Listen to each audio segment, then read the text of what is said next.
Hi, so today I'm going to be presenting my official final project for my IAH class that you're hopefully watching. Hopefully it got to you okay.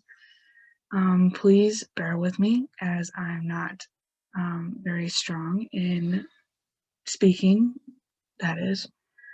Um, but today I will be, regardless, speaking about the technological advancements and comparing them between America and Japan and who I would argue is better or farther ahead of the game.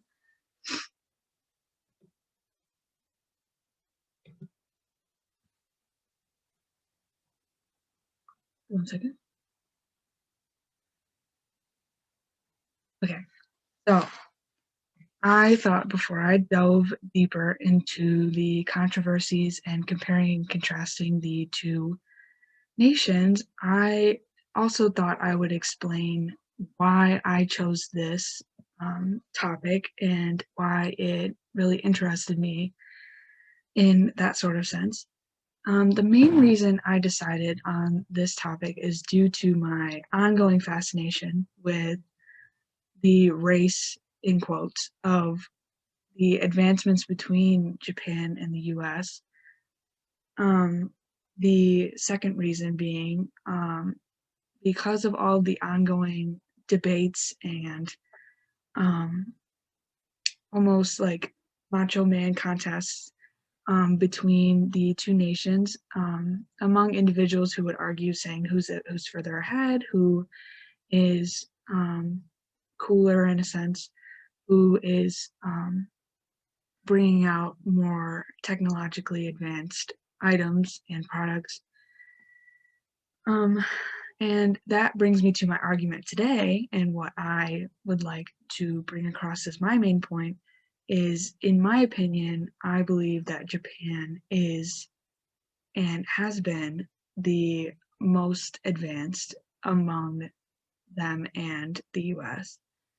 And hopefully, over the following presentation, I will be able to prove why I think so and why I believe that this is something to be not argued about, if that makes sense. Um, the first category that I decided to choose is one of the most prevalent items that we use in our day to day, if you're old enough. Um, and that, of course, is the automotive industry. This particular debate has been consistent for the last 30 years or so, even when cars looked very different from how they do now. Um, and this didn't seem like it would be consistent considering Japan endured that economic crash in the 1990s. But they seemed to pull through it, as you can see now, which is something I don't think the US anticipated quite yet. My factual evidence comes from the former editor of Forbes magazine. His name is Eamon Bingleton, pardon my pronunciation, who interviewed Michael Sikora, who is a known physicist and a former US Defense Agency executive. Sikora states that when comparing the two nations, although the US experiences an increase in their workforce every year, in 2014, they faced a weak trade performance that met a deficit of $411 billion. And of course, that took place in 2014, like I said. In contrast, Japan's workforce has decreased by 20% since 1989 due to the aging population of the citizens living there. But last year, they earned nearly $22 billion in revenue because of neighboring countries depending on their efficient automotive products, which I think is super great. And that shows how dependent people are on Japan's products rather than the US's products. just kind of, um, and of course, I had to include a picture that I saw of a flying car that was tested this year, um, and it was successful, so that's really cool. It really has nothing to do with the assignment. I just thought it was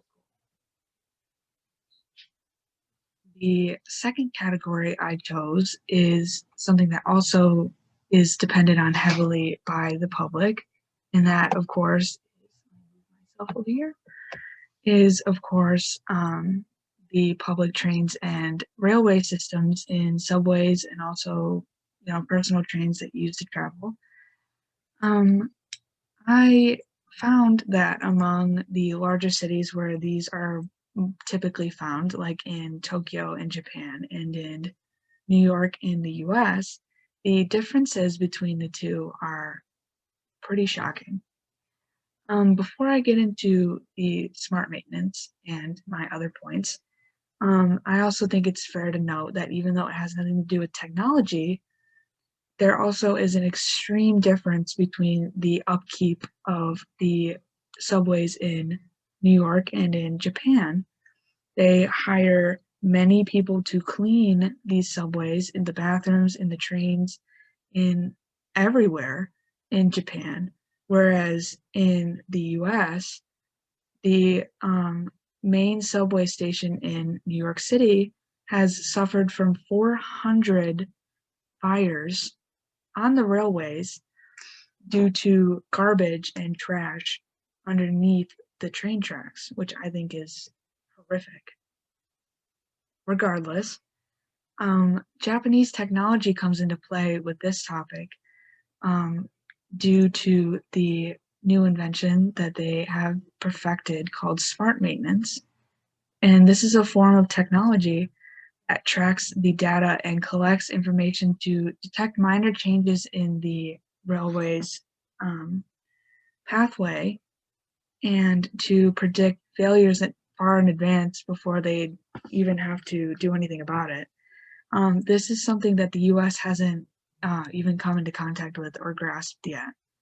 The point of these is to deter from having to stop the train stations from keeping their way going. Um, in order because a lot of people use those every day, depend on them to get to work, depend on them to get home. So I think that that's a good idea. Um, Moving on to the trains. I thought it would be fair to talk about the bullet, in quotes, railways in Japan. And although there are other countries like China and the countries in Western Europe that have their own interpretation of these speedy railways, the US seems to be caught in the dust, pardon the expression, with this one. The article that I read and sourced my information from is from CNN, and it puts it quite plainly that the US hasn't grasped onto this technology yet because it is far too vast to take on this advanced mode of transportation. They state that although there are some areas in the US that are potential candidates, such as the Northeast Corridor, which is the New York, Boston, and Washington area, that, um, uh, in quotes, getting to your destination by train can still mean that you've got it quite a way home. He is specifically meaning that you would probably still have to hail a taxi or order an Uber, sorry, in order to get home. So using these railways instead of things like planes or anything like that wouldn't really do anything for the economy, in a sense.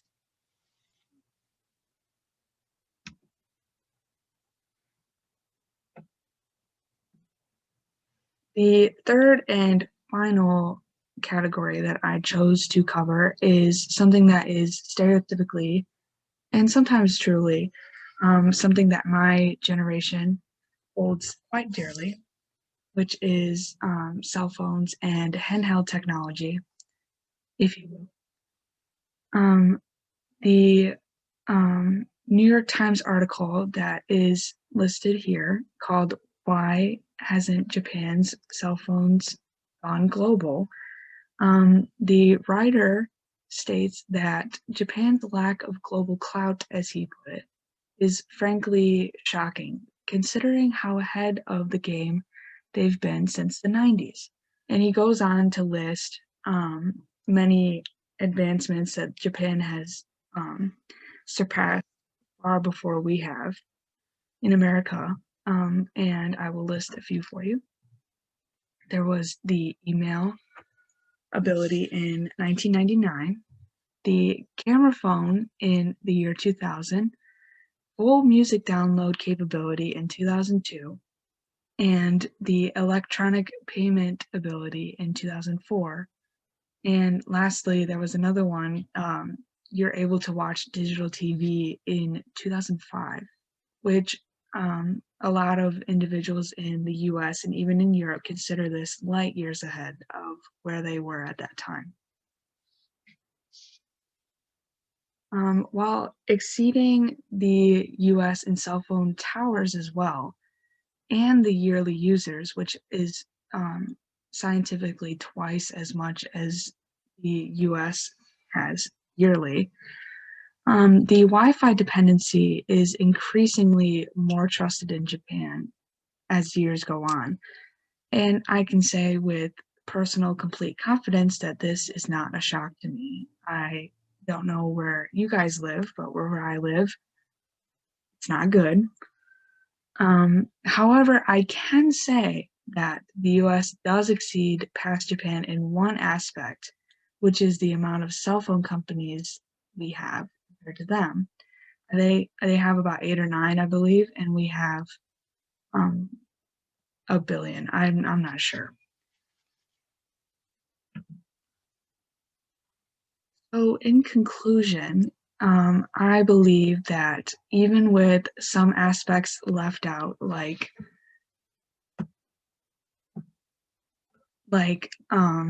the use of robots, which we are obviously far less advanced in, and things in the medical field, I can say with utmost confidence that Japan's technological advancements are, and have been for years, far more advanced in the arena, if you will, than we are. And I believe this evidence to be overwhelmingly in favor in Japan in contrast to us. Will we ever catch up in the US? I don't know. It's only up to time and advancements and the potential of us working together someday with Japan. I'm not sure. And these are my sources.